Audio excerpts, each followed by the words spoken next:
It is 7:12 p.m., December 13th, 2023. This is the Finance and Revenue Committee with myself, Nick Allen, Bernie Flynn, and Brian McGinnis. We'll go ahead and call the meeting to order. Item number 2 is comments, suggestions, petitions by residents in attendance regarding not on the agenda. I'll start with that one. We're going to go ahead and move item 4D, which is our SPCA agreement. We're going to move that up to be right before item 3. So we'll just take that right after this. Any issues with that? No. Okay, great. Are there any other comments, suggestions, petitions by residents in attendance regarding items not on the agenda? Okay, great. So we can move on to 4D right away, which is to approve the SPCA service agreement.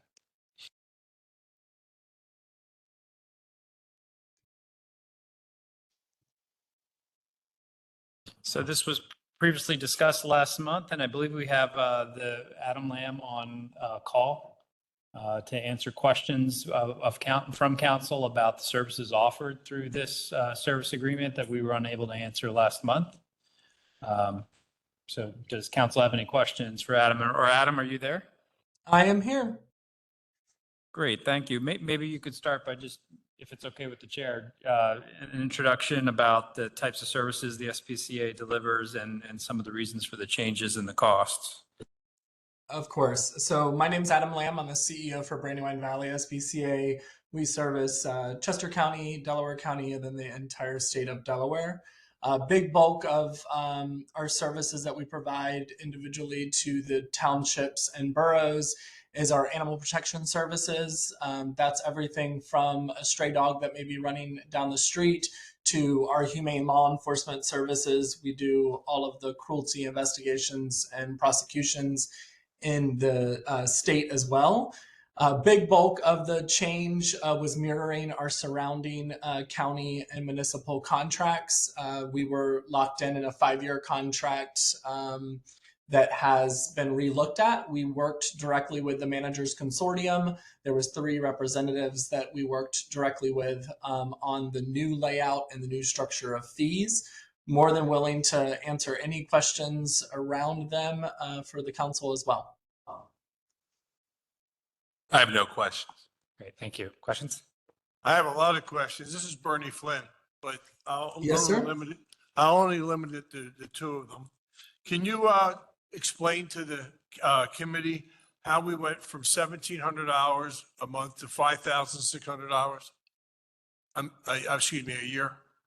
Yeah, so our fee structure is basically the biggest bulk of that increase is on our monthly fee. Currently, we had no monthly fee in place for Chester County contracts. We only had that in place for Delaware County contracts.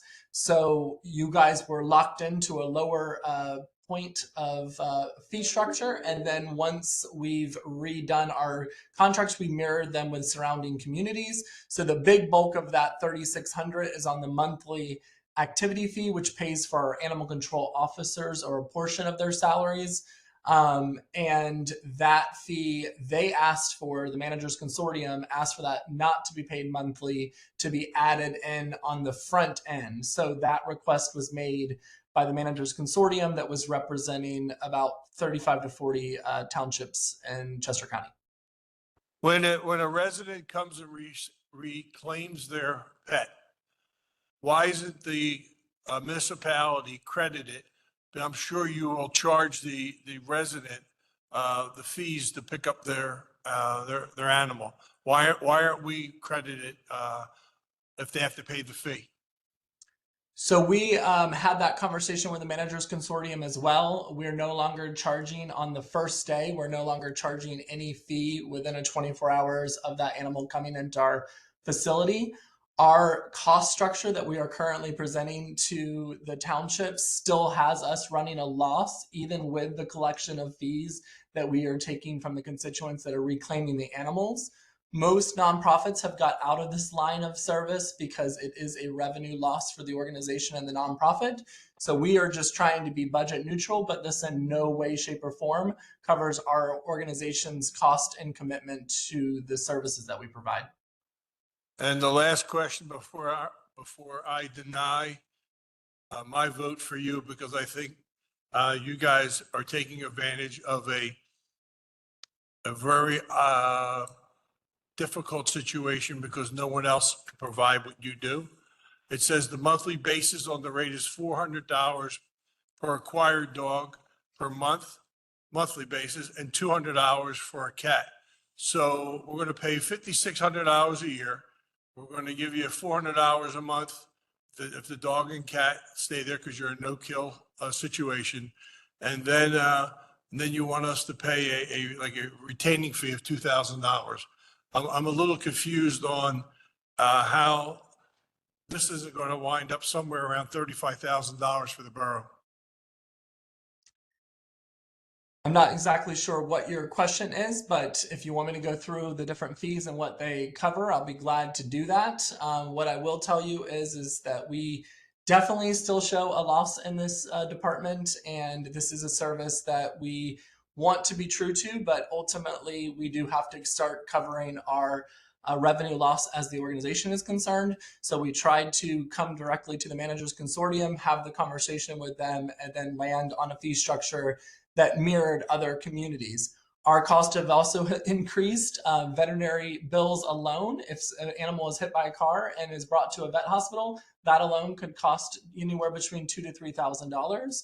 And animals are staying with us a much longer period of time. So your $400 and $200 doesn't cover if, God forbid, that animal was one of those animals that needed a $2,000 medical bill. We're not passing that bill off to you. We're eating those costs. Just like if that animal has to stay with us for 6 months to a year, we're also not passing those costs off as a per day boarding fee. There's many different places that have went to per capita models, which if we would have went to a per capita model in the Chester County, we would have been looking at $1.5 million to $2 million. That's not what we did because that was not the recommendation of the managers consortium. So the upfront cost is what it is. And then the $400 and $200 is essentially any animals that you would bring to us or the constituents would bring to us. And then there's a lot of other services that we provide to the borough that is not billed to you guys, such as our spay neuter services to the general public. We also are providing owner surrenders that you do not get billed for as well. One of the requests in the conversations with the managers consortium is we will not provide any of those services for non-contracted municipalities moving forward. So if we do not have a contract with a individual township or borough, we will not prioritize their owner surrenders, nor would we respond to their humane law enforcement cases. We would direct those to their police department. If I may, Adam, I think it might help council to hear what I think you and I discussed on the phone is that, let's say a dog shows up is dropped off or is retrieved by one of the officers and housed at SPCA on February 3rd. The borough will get a bill at the end of February of $400 for that dog. But if that dog, let's call him Otis, if Otis is still housed there in March, the borough doesn't pay another $400, correct? The borough just pays it once when the animal arrives, regardless of how short or long their stay is. That is correct. It's one fee that you are paying when it comes to the per animal cost, and then we are absorbing anything above and beyond that fee structure. When the borough and the finance director gets its monthly bill and there are numbers in there for dogs and cats, that's just the dogs and cats that arrived in that 30-day period. Correct. We bill at the beginning of each month. So we encourage, if there's anything, you won't get a bill from us if there was no animals that came into our organization through your police department or through your constituents. So that is one of the reasons why they moved the monthly fee. That is the newest fee here. So I just want to be really crystal clear. That's the only fee that is new. Everything else is an existing fee structure that was increased based on cost and mirroring the other surrounding communities. We're an $18 million budget size. Our animal control services is only about 2% of our overall budget. So I want to be really clear. This is not in any way, shape, or form paying the bills for the SPCA. And Barbara, I hate to put you on the spot. I know we talked about it, but if you don't know today, maybe we can get it by next week. The number of drop-offs we had from the billing from roughly from a year, or do you know, Adam? I don't think you would know because we're one of many of your customers. I do not know off the top of my head, but I can definitely circle back with that. We get that number, then we can present council with a reasonable estimation of all-in costs for the contract. Mr. Metric, go, if it's written down and I can read it in plain language, it clearly states will be calculated on a monthly basis of a rate of $400 acquired dog, a monthly basis. It doesn't say a one-time fee. It says a monthly basis up there. And cat, $200 acquired on a monthly basis. I strongly urge us to cross out monthly basis and put a one-time fee on there because we're going to agree to something that says it's a monthly basis. Does that sound fair to you, Adam? I mean, we're billing on a monthly basis. I mean, we're clearly recorded here. I mean, we are billing a one-time $400 and $300 fee structure. If we want to make that clear and we want to have our solicitor and your solicitor have a conversation of how Mr. Flynn would feel more comfortable with that, we're more than willing to do that. This contract was reviewed by many different solicitors across the county, and all of them have not had any major changes other than insurance things that we did adhere to those recommendations and what they wanted. But we want you all to feel comfortable. I can 100% guarantee you're not going to be charged every single month that an animal is with us a per animal fee, but we can definitely button that up from a contract side. Yeah, I'll just jump in really quick. First, appreciate what you do. I could see how if you read contracts all the time, that would be abundantly clear to you. When I read this for the first time, I was also thinking it was going to be $400 a month, as long as that dog is there, or $200 a month for the cat. But like reading it like 4 times, I could see how like a solicitor would say this is airtight. It's just everything's billed once, like at the beginning of the month or whenever that is. But I would also support changing the language a little bit just to make it a little more clear. I'm not worried about it, but I think it would just be a little easier to understand on a first reading. I do support making changes to the contract, to the language. Mr. Flynn, would you support that with those changes? No, but also, because I'm still voting against it because I think it's a ripoff. Any public comments or questions? Yeah, sure, Mayor DeBaptiste.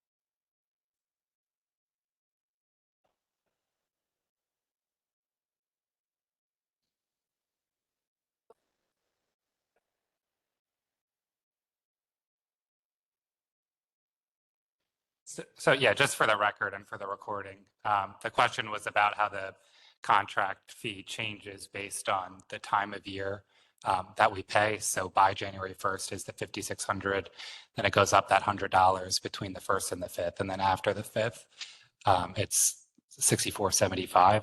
So I imagine we would just in-house make sure it's paid in December. Is that how we would handle that? Okay. Does that make sense? Are there any other questions about that? We just need to be on our game, which I know we will be. Okay, great. I think we can call this a 2-to-1 recommendation with the idea that we're going to clean up a little bit of the language just to make it a little bit easier to read on a Correct. first reading. Thank you. Great, thanks. So then we're good then to move on. And thanks for your time, by the way, I appreciate it. No problem. Thanks a lot. We're good then to move on to item 3A, which is our November 2023 financials. Good evening.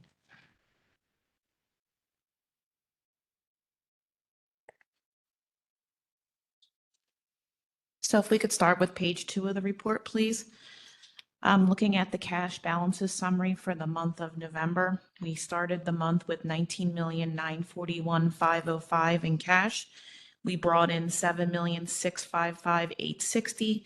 We spent or transferred between funds 8,284,509, and this left us with an ending cash balance of 19,312,856. Moving over to page 3 of the report, please. Looking at the budget to actual summary by department, we had actual revenues booked of 36,367,888. This is offset by actual expense of 31,708,527, and this leaves us with a positive net income across all funds of 4,659,361. Of that amount, 413,245 is attributable to the general fund, 1,554,927 to wastewater, and 509,633 to parking. Looking at the year-to-date highlights by fund, starting with the general fund, EIT is $54,000 over budget. Looking at the D transfer line item, which has been a recurring thing that we've spoken about each month, we have $497,000 collected on a $670,000 budget. I am projecting that we will not make our budget for this year.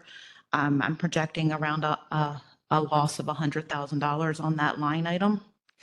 Our prior real estate taxes, these are the taxes that go to collection at Portnoy.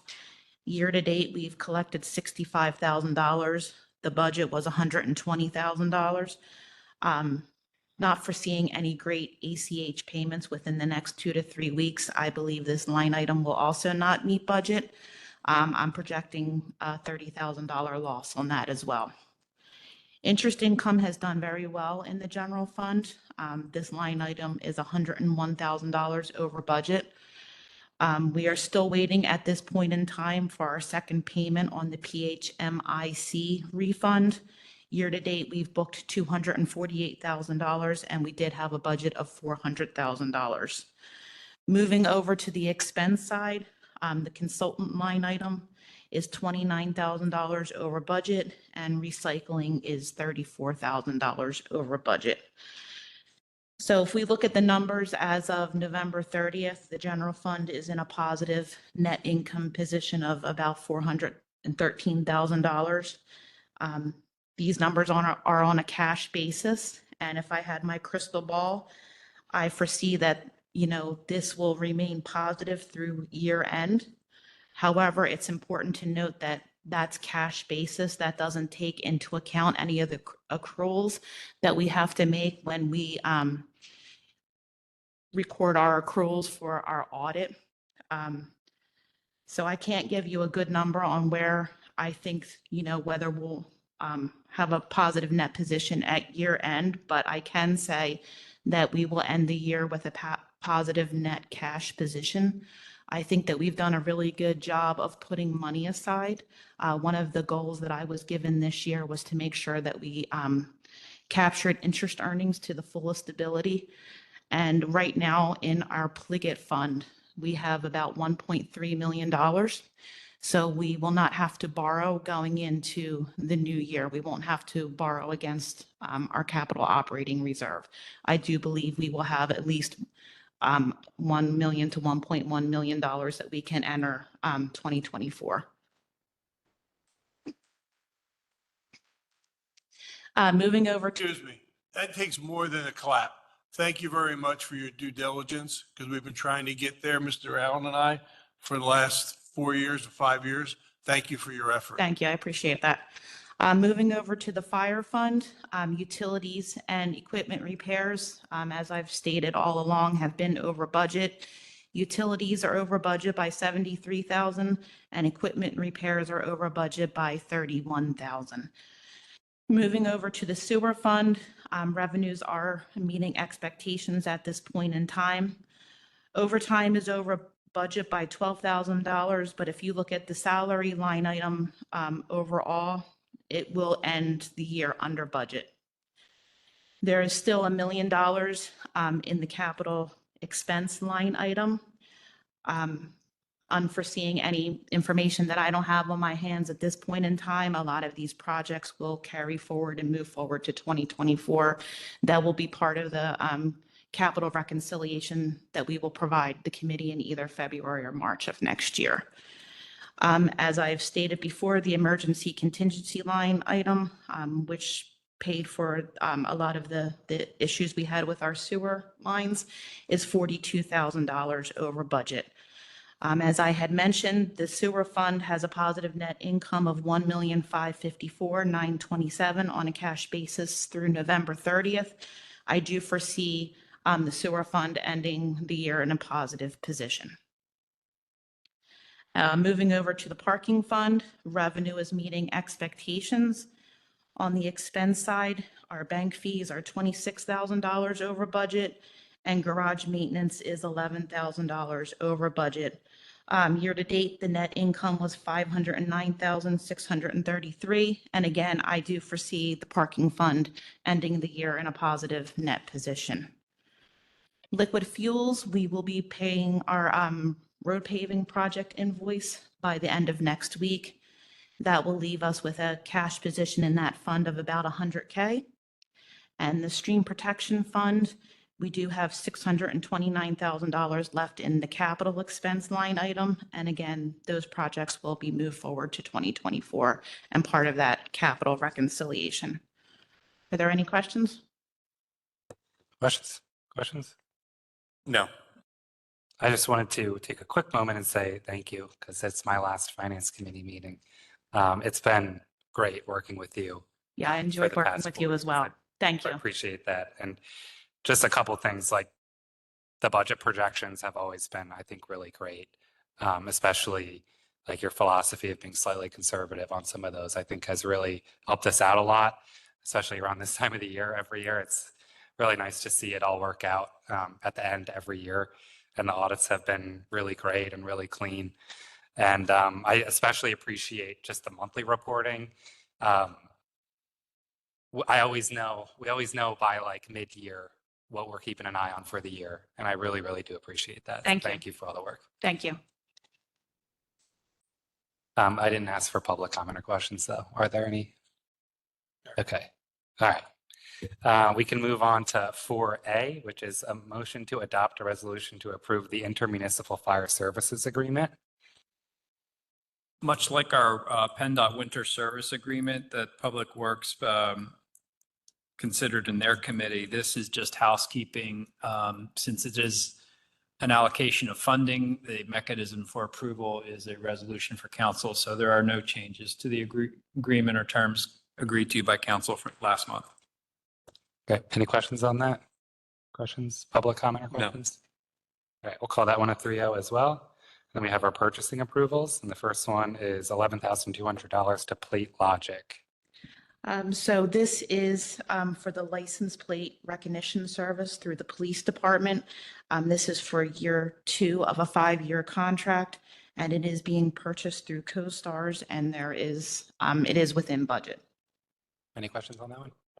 No. Public comment? All right, we'll call that 3-0. And then we have $24,200 to USA LCO. This is 2 months because we will not be meeting in January. So we have December and January at $12,100 for each month. This is for the Delpac 1000, which is for the phosphorus removal. And this contract does end in March of 2024. Great. Any questions there? It's pretty routine. No. Questions? Okay, call that 3-0. And then we have $11,700 to Muna Building. So this is going to be a new change for 2024. We are bringing the real estate tax collection back in-house. This was being done by the Chester County Treasurer's Office for quite a few years. And based on the changes that we received for the new contract, the prices were going up quite significantly. We were paying around $1.75 per invoice that was being mailed out to all of our parcels. That price is being increased to $4. So that's a total of $17,196. This program that we're asking for this evening We already have it in place with the stream protection, so it will be a build out of information that's already within the system. Some of the benefits of bringing the taxes back in-house, I think one of the big things I like it for is cash flow. We're not waiting 30 days to get our money. So we constantly have, there's no waiting, which I think is always a good thing. We have our records in-house. So if there's ever any questions, there's not a scramble to, reach out to this person who may or may not get back to you. And then just from a customer service standpoint, we've had some difficulties with the county, not knocking them in any way, but at least that brings us, if there's any issues, we can answer it on our own. So in all, it's around a $5,500 savings, which is a win as well. One quick question about that. Are we going to be able to bill both on one piece of paper now? Like I'm sorry. for stream protection and Yeah, so we stormwater will, protection? And- yeah, it's going to be a separate interface. So there'll be a stream protection interface. And then when customers log on, it'll be a separate interface for tax. So they won't be the same at all. It'll be two different interfaces. The money will be segregated. The stream protection will go to the correct fund and the taxes will go to the general fund. I was And just curious if we could make it easier on residents if we're using the same, because we're using the same system for both now. yeah, but when they log on, there's going to be specific steps that tell them where they need to go. That makes sense. Any questions there? No. Okay, great. We'll call that 3-0. And then we have $453,073.50 to Premier Concrete. So this was a project that was awarded and bid by Borough Council, but now that the purchasing approval has come through, it's for the High and Minor project. And I believe that it's grant related, so we'll put the money out up front and then we'll be reimbursed for that. Any questions there? When is that project taking place? I know there was a lot of delay regarding PennDOT. And do you have any update on that, Sean? Yeah, the delay was getting the traffic light maintenance agreement in place, which we are doing this month. And then we were waiting for the special granite curb that was cut on cut to a radius that had to be custom cut. That has been delivered, I believe, and is in storage down at Snyder Avenue. So we are all systems go, and we should have a pre-construction meeting real soon to start talking about getting started.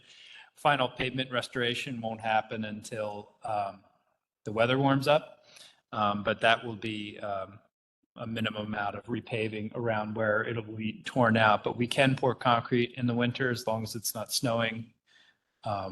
So we should have as soon as we know a firm start date, I think it'll be sometime in the next 6 to 7 weeks. Thank you. Great. Any public comment or question on that one? All right, we'll call that one a 3-0 then. And then we have $17,500 to, I believe, Arc Wild. So this bid was approved December 21st, 2022 for the 2023 shade tree bid. And the cost before you is $17,504, which is in the budget. Questions there? Questions? No. Okay. Call that one 3-0. And then we have $60,683.35 to Paylocity. So this is for, this is a 2024 expenditure, but we need to get the contract signed. This is for our new payroll and HRIS system. The cost before you that is on the agenda has changed slightly. We did get updated pricing. Our pricing will go to $66,059.80. This includes the monthly fee of a little over $5,000 per month. And there is a $4,000 one-time price increase or a one-time setup fee. In comparison to what we're currently paying for ADP. In 2022, we paid $59,000 for ADP, and we're projecting to spend about $65,000 in ADP costs for 2023. If you have any further questions relating to the system, I know Mr. Krauser is here with the representative from the company, Mr. Hess. If you have any questions for either of them. Questions? Mr. Krauser, as we add employees or employees leave, is there a management fee that we have to pay the company? Since we're paying a monthly fee and a build-up fee and a setup fee, you thought you were going to get off the hook just like the SPCA, didn't you? No, absolutely not. No, I'm happy to be here. So no, there is not. We budgeted out for 138 as an estimate, but there is no change to the monthly fee based on the comings and goings of a few employees. Yes, sir. Any other questions? No. It's all right by me. Yep. Or you're up for what's next. Sorry about that. We'll call that one 3-0 then. And then we have item 4C, which is to approve final payment for the Downingtown Pike Bradford Plaza Grant funded automatic red light enforcement, ARPA and East Bradford Township joint project.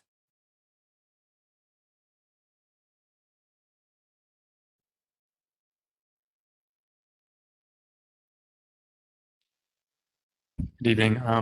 Last night in Public Works, we talked about how this project is thankfully come to an end. It's one of our projects that predates COVID. It's complex. We got a partner, another municipality, a grant, a donation, and we had a PennDOT to deal with. This is a project where we got a PennDOT permit. They issued us a permit. We broke ground. They shut the project down for about 10 months and required a different kind of permit. But this is the final invoice. It's 50% of the total cost of the project, minus the grant, minus a donation from the property owner of Bradford Plaza. Actually, I think it might be a Giant Corporation. I should know that by now.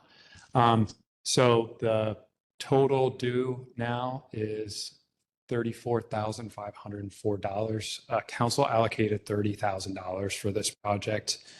That was prior to PennDOT pulling the audible in terms of the permit. So this is about 10%, 15% over the ARPA allocation that council made. And that's why we wanted to bring it to the committee's attention tonight. Yeah, I appreciate that. Are there any questions with that? I'd like to see you deliver the check via the scooter you drove down the hill with your helmet on. Yeah, that was a fun project. Any other questions about that one tonight? Wait a Yeah, minute. please. Provide point of clarification. This is being paid from ARPA, so we would have a request that we could reallocate the money from the Public Works line item for equipment to pay for that. Great. Sounds good to me. I think we're good on that one. We'll call that one 3-0, and then we'll close it out with our minutes. Any issues there? Okay, we'll call that 3-0 as well. Is there any other business tonight? One other item for other business. Okay, yeah, go for it. So we received our bill, one of our final bills for the roof replacement. And we are asking the committee tonight, based on the numbers that you have in front of you. We had a purchase order put through for a total of $748,252, which accounted for the contractor to replace the roof.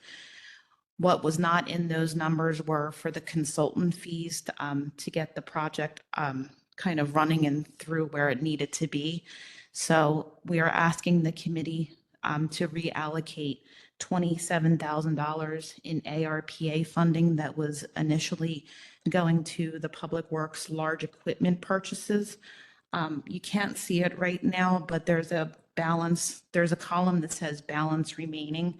And if you look at project 2216, the original budget was $233,000. And through the equipment items that were, bought this year, we still have about $124,000 left that can be reallocated for future purposes. So what we are asking you this evening is the authority to reallocate $27,000 from that to, put this project to complete everything that we need to finish up here. Any questions about that? Questions?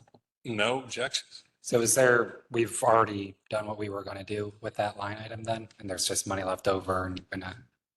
Yes, as Okay. far, yeah, everything that they needed at this point in time has been completed, and there's just some extra money that we need to reallocate. Yeah, perfect. I think that makes sense to me. Add one thing, and first and foremost, I want to take the blame for, us having to bring this to you now at the end of the project. With perfect hindsight, what we should have done, what we've been talking about is the Pannoni's time working on this project was hitting one of our operational line items. When the project went to bid and became a capital project, we also should have created a budget for project management to go along with the contracted price of the actual, materials and installation. So lesson learned there. And I want to take the blame for that. And I want to thank the department heads who brought their capital projects in under budget. IT did a great job. Public Works did a nice job. And Parks and Rec, a lot of things just got deferred till the rec plan comes out. But without them working on their projects under budget, we wouldn't have money to free this up. So just wanted to go on record with that. Appreciate that. Hey, Will, behind the bushes, I pointed out to Mr. Metric, there's a fire extinguisher and a bunch of stuff right outside Ramsey's window that they just forgot. I'm worried about the fire extinguisher maybe exploding because it's going to freeze. Yeah, but the other stuff looks like trash. Yeah. So, Great. Still have a skylight to do, so they're still. oh, there you go. They were Okay. here today. Yeah, yeah. I don't know if they remembered they left it there or not. That's all. Not that I was snooping in the bushes. I just drove by and I saw a red canister in the bushes. So, my one question is, Mr. Metric, the general fund budget was approved this week 5-1. But I need you to refresh my memory because I try to remember everything. The wastewater treatment increase, the cost to do business. Did we ever? I truly can't remember. Did we ever have a public hearing and did council ever approve the wastewater increase? We may have had it. I just don't. The tax ordinance the tax ordinance that sets the real estate tax rate and sewer tax rate is going to happen next Wednesday. Okay, And so I that- didn't that'll forget include the 3% and Yeah. 5%. Yep. So do we have to have a public hearing on that? Yeah, and then we have to vote on that as well. Great. Okay. Yeah, I was just trying to go through my mind to clear up 2023 and that just didn't jive that we ever did anything with it. But I know we approved it initially, but I didn't know if we ever had a public hearing on it. Thank you. Nick, Great. Any other it's been a business? pleasure Yeah, serving it's been 4 great. years with you. It's been good. And you've been eating all my candy, so I have to Yes, I have. take my candy. Thank you. All right. Any other business tonight? All right. Seeing none, we'll go ahead and adjourn at 7:50. Thank you.